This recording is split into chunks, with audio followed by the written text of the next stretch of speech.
بسم الله الرحمن الرحيم. إن الحمد لله نحمده ونستعينه ونستغفره ونعوذ بالله من شرور أنفسنا ومن سيئات أعمالنا. من يهد الله فلا مضل له ومن يضلل فلا هادي له. أشهد أن لا إله إلا الله وحده لا شريك له وأشهد أن محمدا عبده ورسوله أدى الأمانة وصدق بالرسالة وكشف الغمة ونصح الأمة وتركنا على المحجة البيضاء ليلها كنهارها لا يزيغ عنها إلا هالك. فصلوات ربي وسلامه على المبعوث رحمة للعالمين بشيرا ونذيرا وداعيا إلى الله بإذنه وسراجا منيرا. أما بعد. Assalamu alaikum warahmatullahi wabarakatuh. Mga masugid naming tagapakinig at tagapanood ng ating mga series na lectures na ito na pinamagatang Bangsamoro Wahdatun Diniyatun wa Wataniyah. Bangsamoro Religious in National Unity. Dirasatun wa Hulul.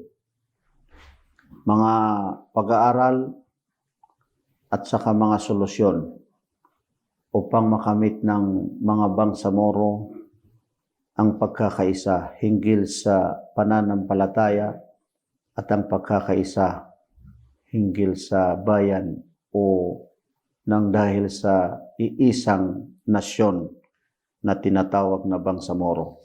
Tatalakay natin sa ngayon ang konsepto ng Islam o kaya ay ang pananaw ng Islam hinggil sa pagkakaisa o kaya ay tinatawag na unity. Malalaman natin mga kapatid, sa mga talata ng Allah subhanahu wa ta'ala, ang pagkakaisa ng lahat ng mga tao.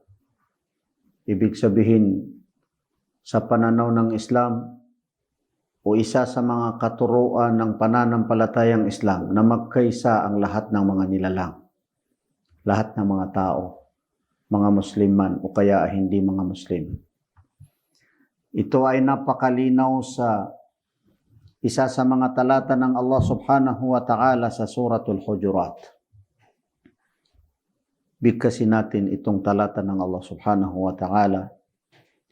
Ya ayuhan nasu, inna khalaqnakum min dhakari wa untha, wa ja'alnakum syu'uban wa qabaila lita'arafu, inna akramakum indallahi atqakum. Ayon mga kapatid sa pagpapaliwanag ng talatang kahulugan ng talatang ito ng Allah subhanahu wa ta'ala. Sabi ng Allah, ya ayuhan nasu, o kayo na mga tao, o sangkatauhan. Sino ang tinawag ng Allah subhanahu wa ta'ala? Sino baga ang kausap ng Allah subhanahu wa ta'ala? Ang lahat ng mga tao. Kahit ano man ang kanilang pananampalataya o kinabibilangan na mga nasyon. Ito yaon yung pagkakaisa ng lahat ng mga nasyon. Lahat ng mga tao sa buong mundo. O kayo na mga tao, sabi ng Allah subhanahu wa ta'ala, inna khalaqnakum min dhakari wa untha. Katotohanan sabi ng Allah subhanahu wa ta'ala na nilikha namin kayo mula sa isang lalaki at saka isang babae. Min dhakari wa untha. Ano ang ibig sabihin ng dhakar wa untha? Ano ang pakahulugan nito? Ano ang kahulugan nito? Sino baga ang tinutukoy ng Allah subhanahu wa ta'ala sa kanyang pagsabi na min dhakari wa untha? Lalaki at babae. Ayon sa mga al-mufassirun, mga nagpapaliwanag ng mga talata ng Allah subhanahu wa ta'ala sa banal na Quran, isang kahulugan ng min dhakari wa untha ay si Adam at saka si Hawa. o kaya ay si Adan at saka si Eva, ang mag-asawa na ama ng sangkatauhan. Sino bang mga tao sa ngayon sa buong mundo na hindi nila ama, hindi nagmula sa kay Adan at saka si Eva? Wala, kahit sino man. So nararapat na magkaisa sapagkat isa lamang ang kanilang pinagmulan. Isa lamang ang taong pinagmulan nila na si Adan at saka si Eva. Ikalawang kahulugan ng min dhakari wa untha ay ang lalaki at saka babae na mag-asawa. Nilikha tayo ng Allah subhanahu wa ta'ala mula sa isang lalaki na asawang lalaki at saka isang asawang babae. Lahat tayo ay nagmula sa kanilang mga magulang, lalaki at saka mga babae. Bakit hindi tayo magkaisa na mga tao? Noong may isang talata na binigkas ni Ali radiyallahu anhu. Sino baga si Ali? Ibnu Abi Talib radiyallahu anhu. Si Ali na anak ni Abu Talib na kabilang sa mga kasamahan ni Propeta Muhammad sallallahu alaihi wasallam, kabilang din sa mga khalifa ni Propeta Muhammad sallallahu alaihi wasallam o kaya ay mga orthodox ni Propeta Muhammad sallallahu alaihi wasallam. Kamag-anak ni Propeta Muhammad at saka asawa ng kanyang anak na si Fatima radiyallahu anha. Tinanong siya noong binigkas niya ang isang talata ng Allah subhanahu wa ta'ala, innamal mu'minuna ikhwah. Lahat ng mga nananampalataya sila yaon ng magkakapatiran. Ang mga Muslim, ang mga nananampalataya, ang mga tagasunod ni Propeta Muhammad sallallahu alaihi wasallam, sila ang mga tunay na magkakapatiran. Nagtanong ang isa sa mga kasamahan ni Ali kung paano yung mga hindi mga Muslim. Paano tayo makitungo sa kanila na hindi mga Muslim? Sabi ni Ali radiyallahu anhu, hum ikhwanuna fil insaniya, sila'y mga kapatiran natin sa humanity o bilang mga tao. Ibig sabihin, hindi man tayo magkakapatiran sa pananampalataya, hindi man tayo lahat mga Muslim, subalit bilang mga tao ay magkakapatiran. Bilang mga tao ay magkakapatiran. Sapagkat lahat tayo ay nagmula sa kay Adan at nagmula sa kay Eva o kaya ay si Hawa na asawa ni Propetang Adan at kauna-unahang tao na nilikha ng Allah subhanahu wa ta'ala.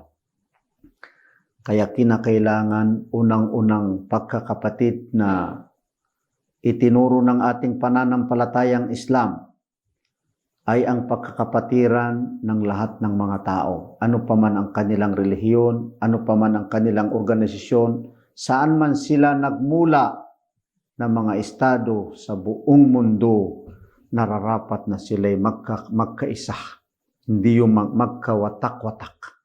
Bakit kinakailangan natin ng United Nations para magkaisa? Pero hindi maaari na mayroon tayong United Nations para magkaisa, subalit kung sino man ang malakas, wala nang pakialam na makipagkasundo o kaya ay makitungo ng maayos sa malakas na mga tao, sa hindi malakas na mga tao. Tingnan natin ang katuruan ng pananampalatayang Islam. Walang pagkakaiba. La farqa li Arabiyyin ala ajami. Ayon sa katuruan ni Propeta Muhammad sallallahu alaihi wasallam, lahat kayo ay mga angkan ni Adan. Lahat kayo ay nagmula sa kay Adan. Walang pagkakaiba ng mga Arabo at saka hindi mga Arabo. Ganyan ang unang pagkakaisa na itinuro ng ating pananampalatayang Islam at pinairal ni Propeta Muhammad sallallahu alaihi wasallam. Nakipagkasundo si Propeta Muhammad sallallahu alaihi wasallam, nakitungo sa lahat ng mga tao kahit hindi sila mga Muslim. Yan ang unang pagkakaisa, ang pagkakaisa ng buong sanlibutan. Lahat ng mga nilalang o kaya ay mga tao sa buong mundo. Ikalawang pagkakaisa inshallah ay pagkabukod-bukod ng mga umma Islamiya o kaya ay mga umma, mga nasyon ni Propeta Muhammad sallallahu alaihi wasallam, at ipagpatuloy natin inshallah ang pagtalakay natin sa pagkakaisa. Nararapat na magkaisa ang lahat ng mga Muslim o kaya ay umma Islamiya inshallah.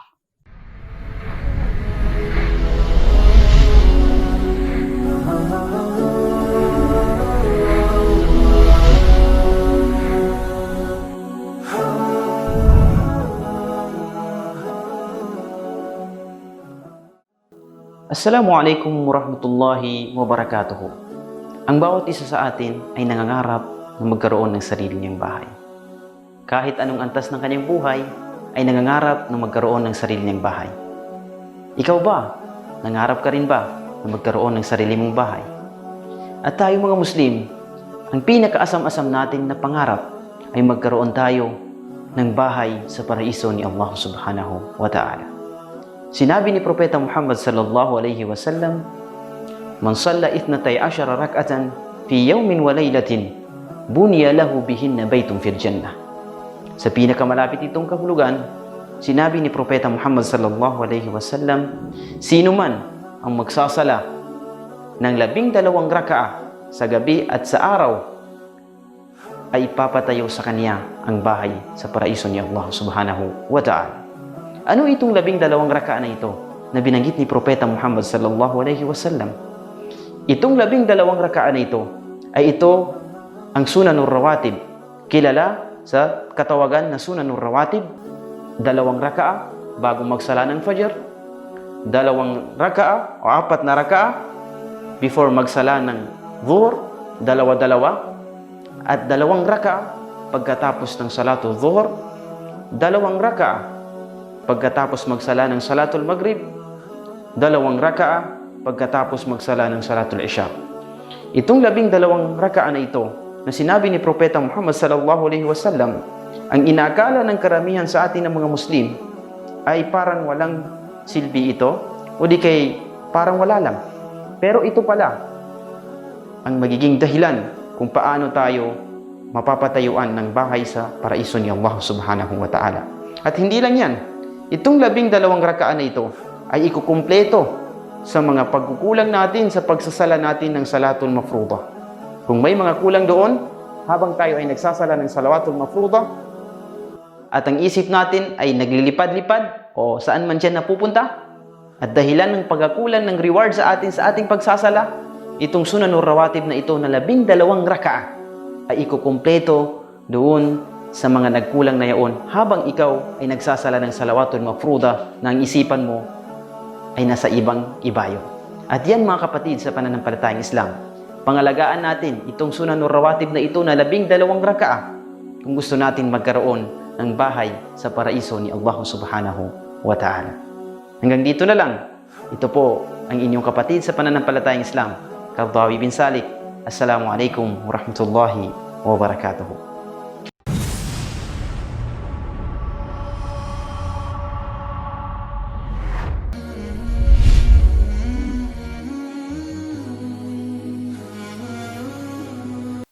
Mga kapatid, unang pagkakaisa na itinuro sa atin ng ating pananampalatayang Islam ay pagkakaisa ng lahat ng mga tao sa buong mundo.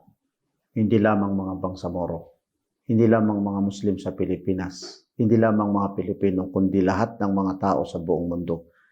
Nararapat na sila'y magkaisa at alamin na sila'y magkakapatiran bilang mga tao. Ayon sa nabanggit ni Ali radhiyallahu anhu. Ikalawang pagkakaisa mga kapatid ay pagkakaisa, unity ng mga umma ni Propeta Muhammad sallallahu alaihi wasallam. Makikita natin sa kabilang sa mga talata ng Allah subhanahu wa ta'ala sa suratul Anbiya, inna hadhihi ummatukum ummatan wahidah wa ana rabbukum fa'budun. Katotohanan ayon sa pagpapaliwanag ng talatang ito ng Allah subhanahu wa ta'ala, katotohanan sabi ng Allah subhanahu wa ta'ala na ito ang inyong nasyon, ang nasyon ng mga Muslim. Ummatan wahida, na iisang nasyon. Iisang nasyon.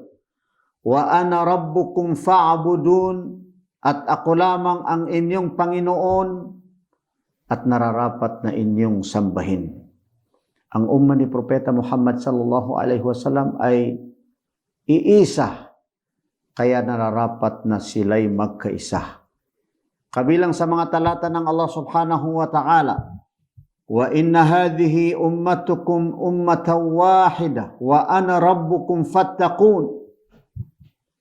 At katotohanan sabi ng Allah subhanahu wa ta'ala na ito ang inyong umma, inyong nasyon, na iisang nasyon, na at ako ang inyong Panginoon, fattaqun, at nararapat na inyong katakutan ang Allah subhanahu wa ta'ala. Isa pang mga talata ng Allah subhanahu wa ta'ala, o kabilang sa mga talata ng Allah subhanahu wa ta'ala, sabi ng Allah subhanahu wa ta'ala sa suratu Ali Imran, kuntum khayra ummatin ukhrijat linnasi ta'muruna bil ma'ruf wa tanhawna 'anil munkar wa tu'minuna billah. Kayo ang mga umma na pinakamainam na umma. Sino baga ang pinakamainam na umma na sinabi na wika ng Allah subhanahu wa ta'ala sa talatang ito? Ang umma ni Propeta Muhammad sallallahu alaihi wasallam, ukhrijat linnas, na pinalabas sa lahat ng mga tao, pinakita sa lahat ng mga tao para magiging huwaran. Ano ang dahilan? Bakit pinakamainam na umma? Unang-unay nagkakaisa, at ikalawa, mayroong binanggit ng Allah na tatlong mga katangian. Sinabi ng Allah subhanahu wa ta'ala, kuntum khayra ummatin ukhrijat linnasi ta'muruna bil ma'ruf wa tanhawna 'anil munkari wa tu'minuna billah. Kayo ang pinakamainam na mga umma, sabi ng Allah subhanahu wa ta'ala.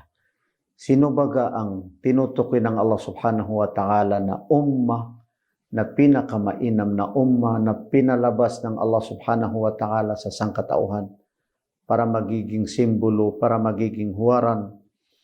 Walang iba kundi ang umma ni Propeta Muhammad sallallahu alaihi wasallam, ang umma Islamiyah.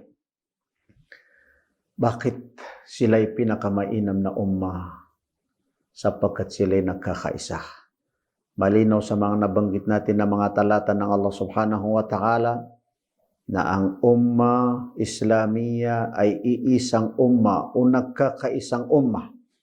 Ikalawa mga kapatid ay mayroong tatlo na nawika ng Allah subhanahu wa ta'ala o kaya ay binanggit ng Allah subhanahu wa ta'ala.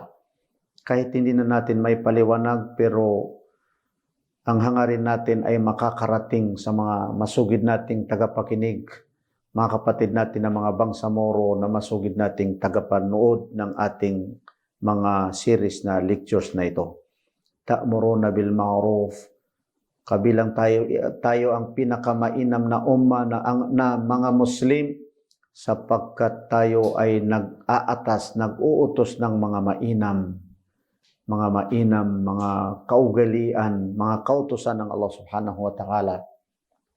At tayo ay nagbabawal sa mga hindi mainam, sa mga karumal-dumal, sa mga hindi ipinag-utos ng Allah subhanahu wa ta'ala, o kaya ay sa mga bagay na ipinagbawal ng Allah subhanahu wa ta'ala. Wa tu'minuna billah, at tayo ay nananampalataya sa Allah subhanahu wa ta'ala. Sumusunod sa tunay na katuruan ng ating pananampalatayang Islam. Mga kapatid, paano hindi magkakaisa ang mga umma ni Propeta Muhammad sallallahu alaihi wasallam na sila'y magkakapatiran sa pananampalataya? Isa lamang ang ating pananampalataya, walang iba kundi ang Islam. Na pananampalataya, hindi lamang pananampalataya o kaya ay relihiyon ni Propeta Muhammad sallallahu alaihi wasallam, bagkus ay relihiyon ng lahat ng mga sinaunang mga propeta. kabilang sa kanila si Propeta Muhammad sallallahu alaihi wasallam. Bakit tayo hindi magkakaisa ng mga Muslim?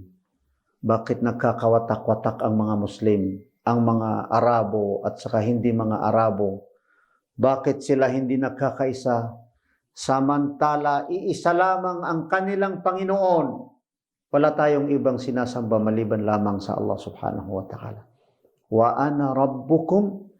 Bakit isinunod ng Allah subhanahu wa ta'ala noong kanyang sinabi o pagkatapos ng kanyang nasabi na iisa lamang ang ating nasyon? Isinunod ng Allah subhanahu wa ta'ala ang kanyang pagsabi, wa ana rabbukum, sapagkat pinapalaala sa atin na iisa lamang ang ating Panginoon. Isa lamang ang ating Panginoong Allah subhanahu wa ta'ala na lumikha sa lahat ng mga nilikha at nagsugo sa lahat ng mga sugo o kaya ay mga propeta ng Allah subhanahu wa ta'ala. Wa ana rabbukum fa'budun, at nararapat na inyong sambahin. Ako ay inyong sambahin. Mga kapatid, bakit hindi tayo magkakaisa ng mga Muslim? Na samantala, iisa lamang ang sinasamba natin. Sino baga ang sinasamba ng mga kapatid natin na pumapatay ng mga kapwa nilang mga bangsamoro at saka mga Muslim? Walang iba kundi ang Allah subhanahu wa ta'ala. Yung mga panay nagsasabi ng Allahu Akbar, subalit sila'y nagpapatayan. Sino ba ang tinutukoy nilang Allah? Sino bang sinasamba nila? Sino bang tinutukoy nila sa kanilang pagsabi na Allahu Akbar? Ang Allah ang pinakadakila, ang ating nag-iisang mahal na Panginoon na lumikha sa atin mga kapatid at nagsugo at nagpadala sa kay Propeta Muhammad sallallahu alaihi wasallam. Bakit tayo hindi magkaisa? Na isa lamang ang ating propeta na si Propeta Muhammad sallallahu alaihi wasallam, na kahuli-hulihang propeta, siliw ng lahat ng mga propeta, lahat ng mga sugo ng Allah subhanahu wa ta'ala, si Propeta Muhammad sallallahu alaihi wasallam, khatamun nabiyyin. Bakit tayo hindi magkaisa? Na isa lamang ang ating sinusunod na tradisyon, ang tradisyon ni Propeta Muhammad sallallahu alaihi wasallam. Bakit tayo hindi magkakaisa? Na isa lamang ang ating qibla. Lahat tayo ay pag nagdadasal ay tumutungo o kaya ang ginagawa nating qibla ay Al-Kaaba Al-Sharifa, doon sa Makkah. Yun ang qibla natin. Bakit tayo hindi magkakaisa? Na isa lamang ang ating banal na salita o kaya ay banal na aklat? Walang iba kundi ang banal na Quran. Mga kapatid, bakit tayo hindi magkakaisa? Isa lamang ang ating salita. Kapag tayo ay nagdadasal, pwede ba tayo magdasal na Bismillahirrahmanirrahim, sa ngalan ng Allah, ang pinakamaawain, ang pinakamahabagin, yun ang idadasal natin? Pwede natin bigkasin, pero kapag tayo ay magdasal, tayo bibigkasin natin sa wikang Arabic sapagkat iyan ang isa sa mga gumagawa sa atin na para magkaisa. Isa lamang ang pagbibigkas natin ng Allahu Akbar. Isa lamang pagbibigkas natin ng Fatiha. Lahat ng mga Muslim sa Pilipinas, mga bangsamoro na mga Muslim sa China, mga Muslim sa Amerika, mga Muslim na mga Arabo, kapag sila'y magdasal, isa lamang ang kanilang pagbibigkas ng Alhamdulillahi Rabbil Alamin, Ar-Rahman Ar-Rahim, sapagkat isa lamang ang ating salitan sa pagsasamba natin, at ito rin ang magiging salita ng lahat ng mga tao sa paraiso ng Allah subhanahu wa ta'ala. Mga kapatid na mga bangsamoro, isang pinakamahalaga na pagkakaisa, at ito ang ikatlo na tatalakay natin na pagkakaisa, ay pagkakaisa sa isang nasyon. Magkakaisa bilang mga tao at magkakaisa bilang mga Muslim, at nararapat na magkaisa bilang isang nasyon. Saan natin makikita? Sa mga talata ng Allah subhanahu wa ta'ala na binigkas natin. Ya ayuhan nasu, inna khalaqnakum min dhakari wa untha وَجَعَلْنَاكُمْ شُعُوبًا وَقَبَائِلَ لِتَعَارَفُوا. ginawa namin kayo, sabi ng Allah subhanahu wa ta'ala, na mga nasyon, mga tao, o kaya ay mga nasyon at mga tribe, litaharafu, upang kayo ay magkilalanan sa isa't isa. Ano ang saan natin dito makikita ang pagkakaisa sa isang nasyon? Itong pagsabi ng Allah subhanahu wa ta'ala ng Shu'ab, sapagkat ayon sa mga pantas o mga mufassirun, ang mga tribo ay nagmula sa isang nasyon. Yung mga tribo natin na mga Maguindanao, mga Iranon, mga Maranao, mga Tausug, mga Yakan, lahat ng mga tribo natin, hindi pwede na doon tayo magkaisa sa mga tribo natin. Bakit inuna ng Allah subhanahu wa ta'ala ang Shu'ub kaysa Qabail? Sabi ng mga pantas, sapagkat ang ibig sabihin yun mga kapatid, kahit anuman ang tribo natin mga kapatid, sapagkat ang ibig sabihin yun mga kapatid, kahit anuman ang mga tribo natin, nararapat na magkaisa tayo sa ating isang nasyon. Ano bang may tuturing natin na nasyon natin mga kapatid? Walang iba kundi ang Bangsamoro. Nararapat na magkaisa ang lahat ng mga tribo ng mga Bangsamoro. Maging Iranon, maging Maguindanao, maging Maranao, maging Tausug, maging Yakan, maging ano paman ang kanilang mga tribo, nararapat na sila ay magkaisa sapagkat sabi ng isa sa mga pantas si Ibn Abbas, ang mga tribo ay nagmula sa tinatawag na nasyon. At ang nasyon ang pinagmumulan ng mga tribo. At doon sila nararapat na magkaisa. Doon sila nararapat na magkaisa. So ikatlong pagkakaisa mga kapatid, ulitin natin ang pagkakaisa sa isang nasyon. Wala tayong pwedeng mapagkaisahan na nasyon maliban sa ating Bangsamoro. Insyaallah, sana ay makamit natin ang pagkakaisa. Insyaallah, at inyong pakinggan ang mga susunod na episode natin insyaallah sa ating mga lectures na ito na pinamagatang Bangsamoro Religious and National Unity. Wassalamualaikum warahmatullahi wabarakatuh. Ang religious unity at saka national unity ay kailanman ay hindi magkakaiba.